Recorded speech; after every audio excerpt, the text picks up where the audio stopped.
Welcome to another episode of the Maryland Made Podcast. The Maryland Made Podcast provides timely, relevant, and practical information to empower student athletes to become leaders, develop professional possibilities, and be conscientious advocates. I am Walt Pegues, the Big Ten Diversity Fellow in the Maryland Made unit here at Maryland. And joining me today, we have a special guest, Miranda Matias. Miranda serves as an academic counselor for our women's basketball teams, our men and women's track and field and cross country teams, as well as softball. Miranda, how are you doing this morning? Doing great. Thanks for having me. I'm happy to be here. Absolutely. This will be a fun episode, right down the hall from me. So keeping it in-house for this episode, in one of our early episodes for the spring 2022 season, just to kind of open up anything you're looking forward to this semester. We got a new space, a lot of things moving. How are things with you? Yeah, for sure. I mean, being in this new space is great. I think it really makes all of us want to work a little bit harder, and it helps our student athletes want to just come into a space that they can kind of call like their home away from home, So being able to look over and see that football field right behind me, it's something that I have wanted for a very long time. So it's great. This space is amazing. Absolutely. I'm a little jealous. We don't have any windows on our side of the building. I have no windows over there, but that's okay. I mean, you guys can come down in our offices, and that's the one great thing about being in the space is that you guys are right down the hallway. We're all together, and it's one thing about Maryland that I really do appreciate and that I love is that we are all together collectively in the same space helping our student athletes. So. No doubt, and I'm excited. It's a big upgrade for me from being in the corner of the study hall room to having my own office. So no complaints from me. Yeah, for sure. You have a door and I have a window. Exactly. All right, so I'm excited again to dive into our conversation today. I'm Miranda, to let you kind of share your story to our student athletes as well as our audience. But also we'll discuss, the importance of like career readiness, identity development from your seat as an academic counselor for our athletes and our listeners out there. We go through our podcast in 3 segments. We do before, between, and beyond. So Miranda, before you got to Maryland, just tell me a little bit, take me back in terms of like your upbringing, your hometown, and kind of how has that shaped your identity? Sure. So I'm originally from Buffalo, New York, born and raised. So, anything about Buffalo, it's cold and it's snowy. And, I actually left Buffalo, New York to go to Nevada for a couple of years to get away from that snow and away from that cold and realize that I absolutely needed to get back on the East Coast. So being born and raised in Buffalo is something that, it's definitely shaped me as a person. My family, long line of history of athletes. So, just being an athlete myself and being brought up in a family of athletes, athletics is something that has been a part of my life for a very long time. Shaping my identity, I will say, coming from a family with such a strong tradition of athletics has definitely shaped me into the person that I am today. I knew that I wanted to work with student athletes moving forward just because it's always been a part of my life. I don't think that I could see myself in another profession at this point, although I have tried to go down that road and realize that it's not for me. I think, just having that background, being an athlete myself, something that either you love it or, you feel as though you can do a profession that does not involve athletics. But for me, it's just something that I know that I've wanted to be in and I want to continue to be in. Absolutely. Definitely understand that. And tell the people, what was your sport? Yeah. I know this, but I'm excited for you to tell people. And I, would like to see the looks on people's faces when they hear this. Sure.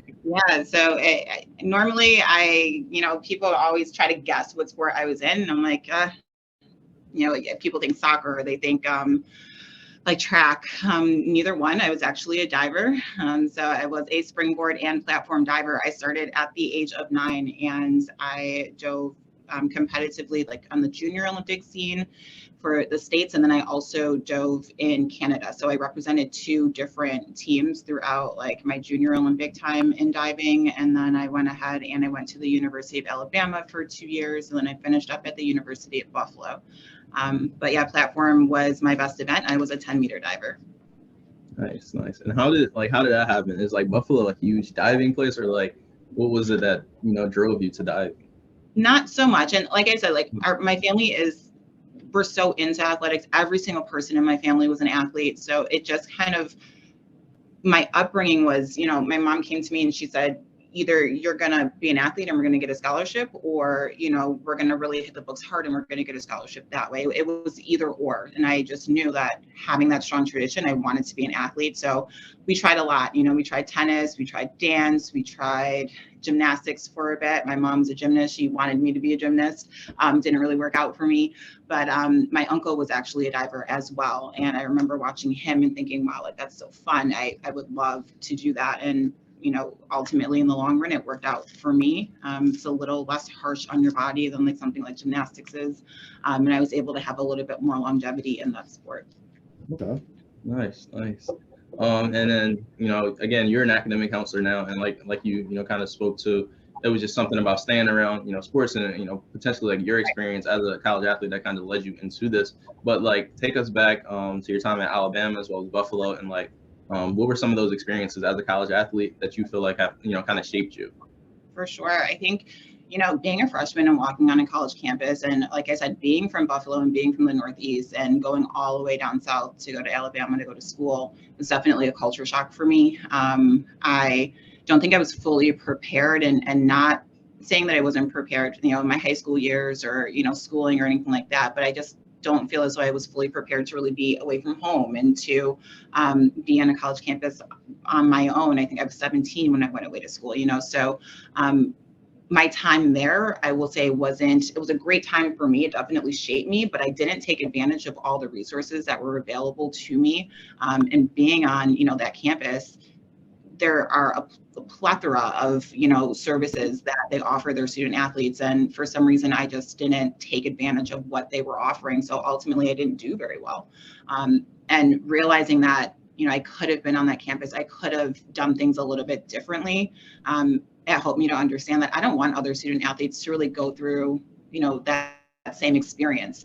Sometimes you think back and you're like, wow, I could have done this differently. I could have, you know, gotten my degree from Alabama instead of having to transfer and having to go to a different school, you know. So those are things that stick with you as you get a little bit, you know, older and as you're in your profession. So I realized that I don't want other student athletes to go through that. If the opportunities are there and I can help a student athlete get through their 4 or 5 years on a college campus and do that smoothly and be able to be present and in the moment of being a student athlete and getting those experiences, and hopefully just making them positive experiences all the way through. I mean, that's my ultimate goal.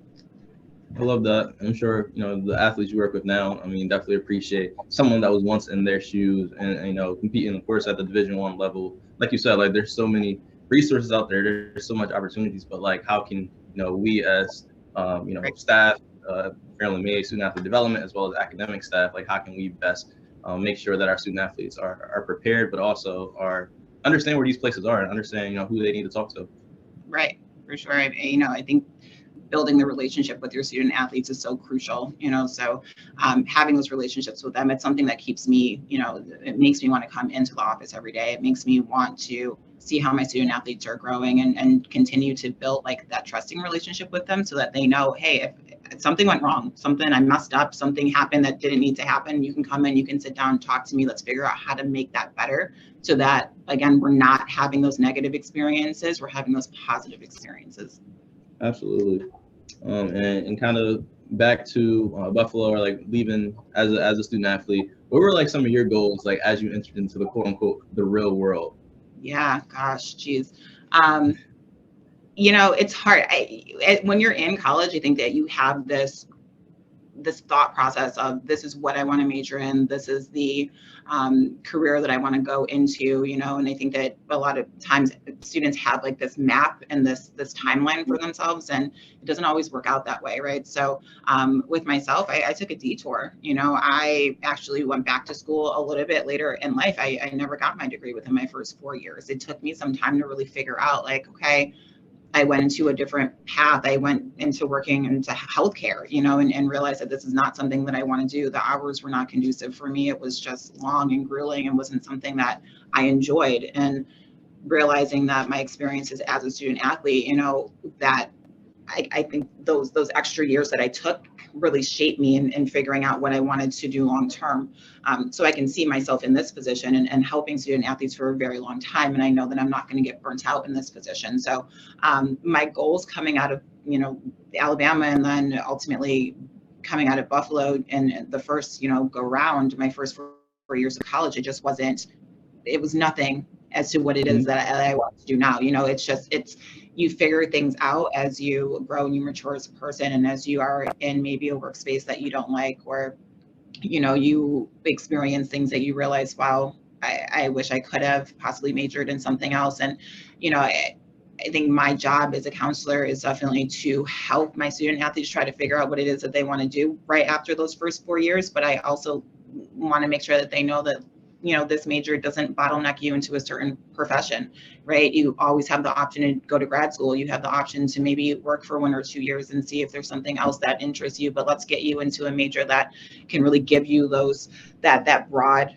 I guess, like overview, so that you can go into what it is that you want to do. If you hate what you're doing right out of college, you can't bottleneck yourself. Absolutely, that's so important. I kind of think about like me as well. Like, I played, college football, and I was a communications major and like minored in PR and journalism. And I always thought like I really wanted to like work for like ESPN, or like I thought I wanted to be in front of the camera. But I was like a senior at like IUP, and I was like, I don't really think this is me anymore, right? So like I came out in my first year out of school. I went back home to Philly, and I was like teaching and like coaching. I'm like, maybe this is more of me. Then I ended up going back to grad school, and that's when I actually majored in like sport and recreation leadership. So kind of what I'm doing now. But like it took me some time, and even when I was done college, I still felt like I didn't like truly understand what it was that I wanted to do. So definitely trusting that process is important. Yeah, for sure. It takes a long time to get there, and I think a lot of the times for our student athletes, it's hard for them. They can go into their junior year and their senior year and say, wow, I thought this was going to be something different, and I'm realizing that I don't think I'm going to get the job my dream job, quote unquote. And it's hard for a student athlete, because once you're in your junior and senior year, it's really hard to change your major. So, giving them opportunities to say, maybe take a year or two, or let's go into grad school, let's do something that, makes you feel happy, gives you positivity. You feel like you can do this for a long period of time, or take a year or two to work, see what it is that you want to do. But, I think ultimately it's just getting them through those first 4 to 5 years and getting that undergrad degree and giving them options as to what they want to do moving forward. Absolutely. And what was that like kind of defining moment for you? Like you said, like you tried working in healthcare for a little bit, but like take me back to like that moment in terms of like that defining moment that drove you to say, I'm not going to do this anymore, but I'm going to go back to school, and then I want to, start to pursue this career in college athletics.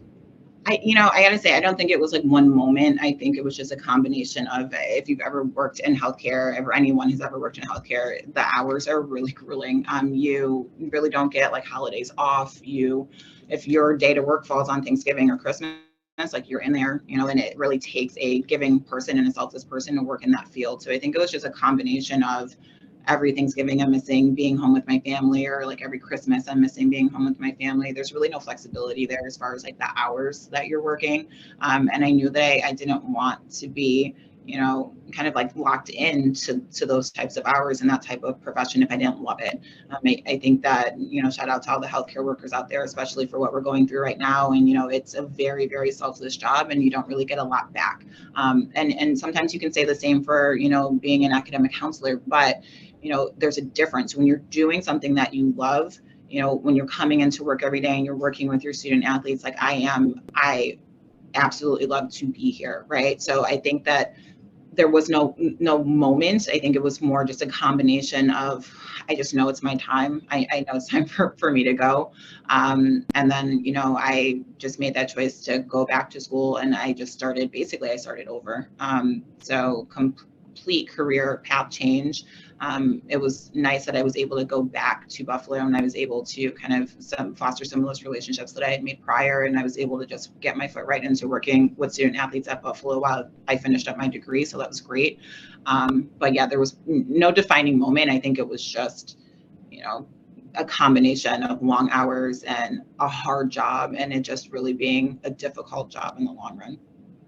Gotcha. And this is our last thing for before we move into between in terms of like what you're doing now. But the kind of the last question I have is academic counseling, right? Like, when did you like figure out that was like your niche in college athletics, right? Like, there's so many jobs, and like since I've been at Maryland working at a big D1 school, there are so many jobs, and I never even heard of some of the jobs before I came here. But like, what was it about academic counseling or just like academic services in general that drove you there?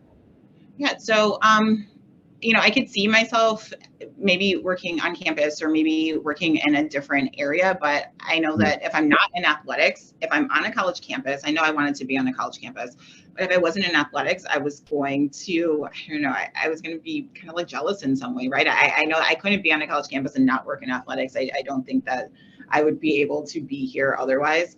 And then academic counseling, I think, honestly, my personal experience is I couldn't really see myself doing anything else. I think when you take that time to really sit and reflect and, going through some other professions, you realize that, wow, this is what I want to do. And there's really no gray area there. I would really say it's just my personal experiences from like, I don't think I could see myself working. I mean, I see other people and I see what they do across campus, but I know that like, this is what I'm good at. This is what I love to do. And if I can be happy getting up and coming to work every day, I'm going to do that. I love that. And that's so important, especially like the work we do and y'all on the academic side, like y'all are very, very student facing, right? Like, I mean, it's amazing, how y'all are able to meet with the students for, of course, academics, but it becomes much more than that. And I'm sure we'll get into that in this between. But your role as an academic counselor, again, working with our women's basketball team, our men's and women's track and field team, as well as our cross country program, and then also softball. So tell the people out there, what do you do in your role as an academic counselor? You do a lot, but how would you tell someone at the very, I guess, at a basic level? Sure. We wear a lot of hats here, right? So I think to sum it up, it's really just helping and making sure that our student athletes are meeting their degree and eligibility requirements to not only graduate on time, but to make sure that they're staying eligible, right? So they're staying on the court or they're staying on the field. That's my main priority, right? I never want to have a student athlete come through my office and, I've made a mistake in their grad plan somewhere where they're now not graduating on time, or I've made a mistake somewhere and now they, they're not eligible. I think just when it comes to just like the black and white of it, it is making sure our student athletes are eligible and making sure that they're graduating on time. Is that my favorite absolute part of the job? No, those are, that's the technicality of it. And the part that really keeps me coming back are the relationships that I form with my student athletes, watching them grow, watching them, from freshmen going all the way up until their senior year and seeing the transformation and the change in them. But just to sum it up, I mean, that's probably a really small piece of it, but the other hats that we wear, counselor hat, tutoring hat, learning specialist hat. I mean, there's so many different things that we do across the board just to make sure that our student athletes are feeling supported. Absolutely. And for our student athletes that may be newer to like Maryland, or maybe, coming from high school, of course, and not really having someone like there for them in high school, like just that serving athletes, but how do you think student athletes can best utilize like all the resources available to them? Sure. I mean, come in, right? So as a freshman and coming in, I mean, it's one thing that I like to do as a counselor is to make sure that my freshmen know everything that is available to them. So whether that is just coming in and sitting down and I have a weekly meeting with all of my freshmen that come in and make sure that they know not only are you going to build that relationship with me, but I'm going to monitor your grades every week. And as I'm monitoring your grades, I'm going to tell you what it is that services that we have available to help you out if you're struggling. So whether that is getting you hooked up with a tutor, getting you hooked up with learning support, or making sure that you're getting, maybe some additional resources like in class, right? Maybe, do we need a note taker? Do we need extra time on tests? Things of that nature. Making sure that I'm sitting down, like going through their graduation plan with them. This is not something that I'm doing for you. This is something that I'm doing with you. So I think just really coming in and sitting down and having those conversations with especially my newer students, transfers and freshmen coming in, and letting them know that this is your space, right? We're in this brand new space. This is our tutoring area. This is our student development area, all of these different things that we have available that I can just show them in real time. And then I can offer them if things are going, wrong. I don't want to say wrong, but if we're struggling, right? So just making sure that they are aware, come in, ask those questions, get to know your academic counselor, because that is how you're going to get the resources that you need. I love that. Yep, so important. And Maryland Made, right? We share the space with GSAC, and we're again right down the hall. But our pillars here, and for this podcast are, we really try to serve our student athletes in terms of career readiness, leadership education, and identity development. but as an academic counselor. I know you wear many hats. But so are any of these topics or conversations like naturally discussed when you interact with student athletes? For sure. I mean, when you're coming in your first semester, your freshman year, the first thing that I'm asking my student athletes is, okay, what is our end goal? You know, what do you want to do at the end of those 4 years? And keeping in mind that that can change, right? What you tell me today in first semester, your freshman year, is not going to be the same thing that you might tell me, you know, first semester, your junior year. But what are your goals? What is our basically what can you see yourself doing? What is the profession that you're looking about going or you're trying to get into, right? And then at that point, I mean, we are automatically putting things in place and putting graduation plans in place or getting them into a major something that's going to help them, you know, moving down the line within career readiness, you know. So what is it that you want to do? How are we going to get you there? And then how am I going to get you set up with anyone in student development to be able to get you to that end result? You know, I think my counseling philosophy is really just to create and to support my student athletes holistically. So identity formation, like making sure that, you know, when you're coming onto a college campus, and this is something that I struggled with when I went to Alabama, you know, culturally it's different. It was a complete culture shock. So I'm not trying to just be my student athletes, just their counselor. I want to help them and forming, you know, a productive citizen by the end of, you know, your 4 years here. So you need to, what is it? What could we be struggling with? You know, are we struggling with any identity issues? You know, especially for a lot of my students, you know, if I have any of my students that are coming on a college campus and don't really see a lot of people that look like them. How can I help support you in that area? How can I help you feel supported? How can I help you feel as though, you know, you are a part of something here? A lot of the times our student athletes feel as though they're just a part of that student athlete group, but you're not. You're a part of the student population, right? How can I help you feel as though you actually are part of this campus and not just your student athletes or not just that group that looks like you, right? So I think just really supporting my students holistically from so many different levels is the best way that I really start those conversations with what it is that you guys are doing in student development and kind of bringing it over to the counseling side. Absolutely, that's so important with what you said, and like kind of just sticking on that identity piece, right? Like you arrived from Buffalo, right, and going to Alabama, right? And we know kind of how Alabama is a huge institution, but where it's located, right? But like kind of talk to, you know, kind of about that experience in terms of like how has that helped you, you know, with your background as a former student athlete and that type of environment? How has that helped you with your interaction with student athletes? I think it helps you to realize that, you know, I was very blessed when I was younger and being able to travel, you know, across Canada, being able to travel across the states, being able to be in different areas to kind of help me with some of that culture shock. But even as prepared as I thought I was going to be, I got there and it was different, right? I think it is definitely different when you get into an environment that you have not been in and lived on your own and you've been there for a long period of time. Like there takes some time to really get adjusted. So you know, just realizing that while things are done differently here, and it's, you know, there's so many different, I would say, so many different, how I'm trying to figure out how to say this.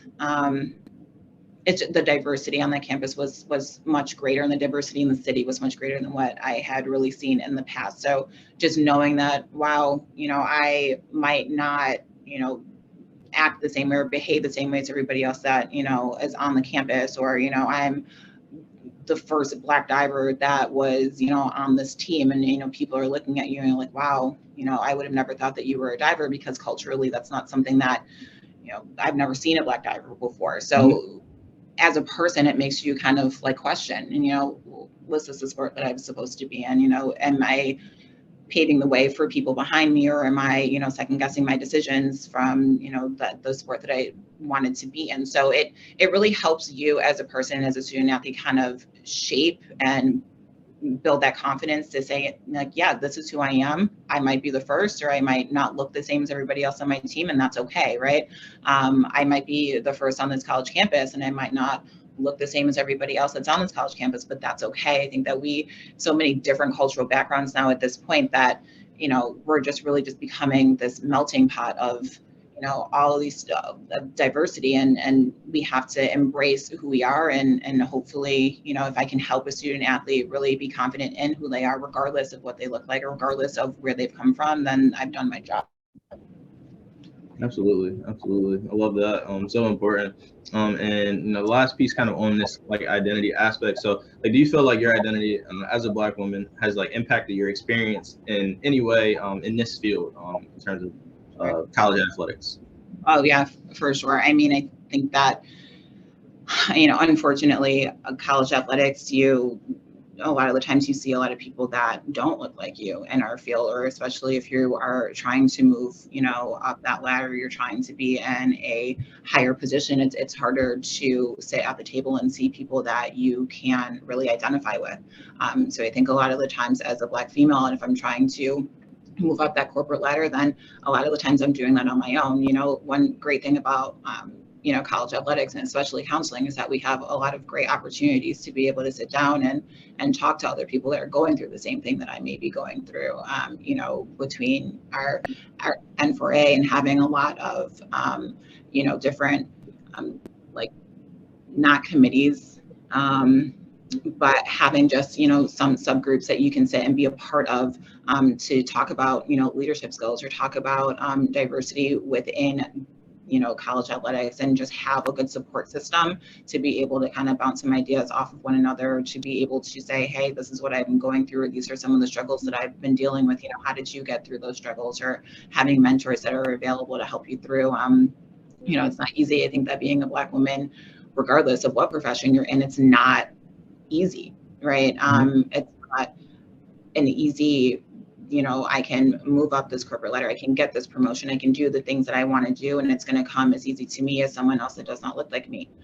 So I think that no matter what, we're always going to have our challenges, but having that great support system and having mentors and having other people that have kind of gone down that road already, to be able to have that support is key.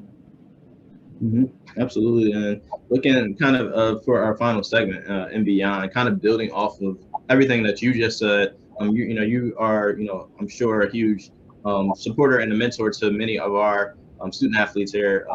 But like, what is that impact that you hope to have on your students ultimately when after, let's say they come through, they meet Miranda when they're a freshman and they graduate through their senior year? Like, what's that impact that you hope to have? Gosh, I honestly, I think it's so student specific. I don't have one just impact for all of my student athletes. I think that every single person or every single student athlete that I'm dealing with, they have their own, their end goal or their end result, or the impact that I have on them is going to be different because of the different relationships that I build with them, right? So if one of my student athletes is just, honestly, maybe they're a first generation and this is their first time on a college campus and they have no one else that is really understanding what they're going through, right? Maybe my impact on them and their end goal is going to be honestly just getting through that 4 years, getting their degree, being the first person in their family to do that. And my impact was just giving them the confidence to be able to do that and hopefully continue, that line down to their children, and now, making sure that their children are graduating from college, so my impact is different for everyone. I could have a student that came into my office and said, I don't even know how I got here. I feel as though like I'm not prepared, or I'm not ready, or I honestly don't know how I got to this point. I never thought I was going to be on a college campus, and helping them to understand that you're here, you're supposed to be here for a reason. And my impact on them, again, is just giving them, that confidence boost to get through.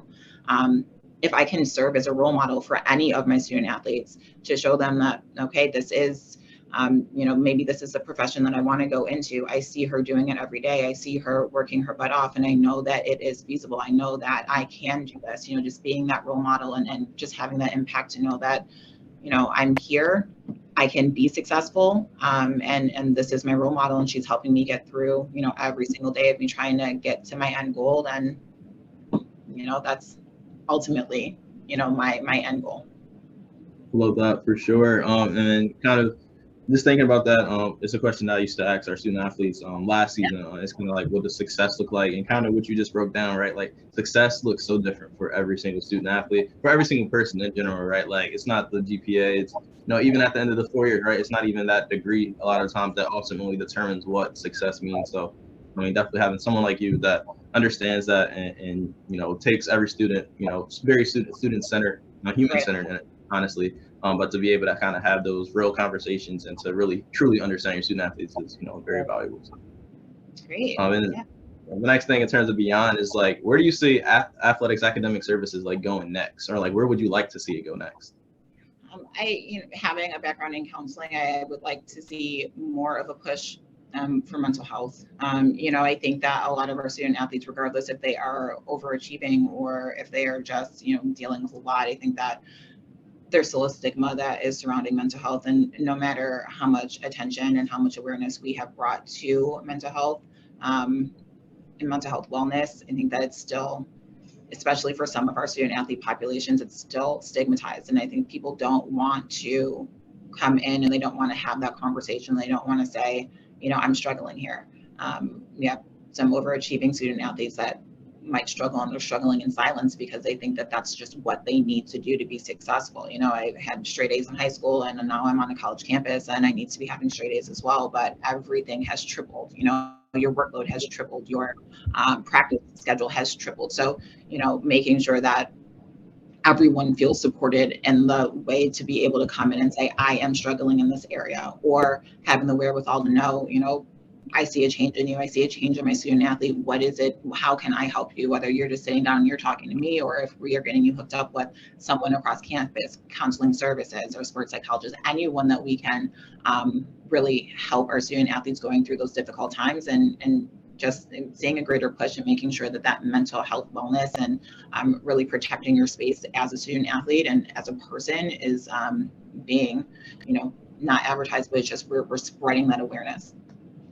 Yeah, so important. And it's been definitely encouraging to see, the mental health conversation being more prevalent in, college athletics. And I think even like this generation of student athletes are more like aware and, have more knowledge of this. But I completely agree with you. Like, I would love to see more resources, more, support there. And not just from, the academic counselor pieces, not just student athlete development pieces, but coaches, support staff, everyone kind of getting into this conversation and kind of understanding how important it is to our students. Sure. All right, these last two questions are, kind of tough because I'm sure you have a lot of gems to offer. But one piece of advice that you would, like to leave our Maryland student athletes with? One piece of advice, oh my gosh, be present. Be present in the moment of the 4 years that you have here, your 5 years that you have here. They go by so quickly. And I like to remind my student athletes every day, like you might be having a tough day, you might be having a tough season, you might be having a tough class, right? But be present in the moment and soak up every moment that you have here, because it is going to go by like that. You're going to wake up and you're going to be a senior and you're going to realize that, wow, where did those last 4 years go? So just be present, be in the moment. Don't think about what is coming up. Don't think about, your next test or your next game or your next meet. Think about and be present and really soak in the memories and soak in the experiences that you're having within your time here. One day at a time. I love it. Yeah. All right. And then the final thing is one piece of advice that you would give to a student athlete that's interested in pursuing a career in academic services for athletes. Gosh, ask questions. You're coming in and you're seeing your academic counselor sometimes weekly, or, you're talking to us daily. Ask as many questions as you can possibly ask. If it's one thing from my own experiences and being in a profession that I did not like, soak up as much information as you can from the person that you are working with, right? Come in, see what their day-to-day activities are.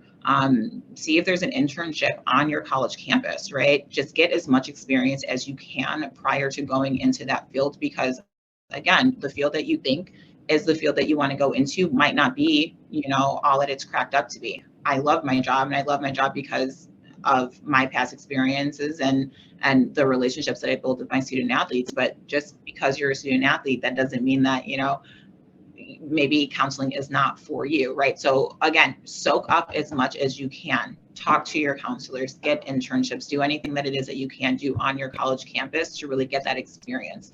And from there, see if it is the profession for you, because you don't want to come into this profession and not give it 110%, because that's what your student athletes deserve.